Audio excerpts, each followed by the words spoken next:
tỉnh giấc một dòng tin lặng yêu ơi dậy đi. Ôi sao em thấy em hạnh phúc quá đi.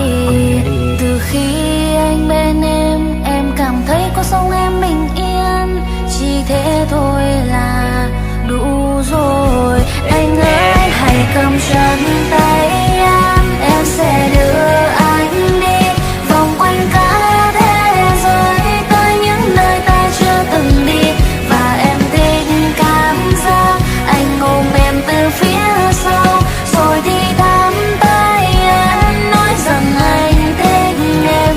Và em không dám chấp anh là người con trai đầu tiên, nhưng mà em dám chắc anh là người cuối của em. Anh yêu em nhiều lắm, chẳng một người nào có thể thay thế được em. Đã có rất nhiều người còn ghé đi qua đời anh, nhưng họ không phải là em.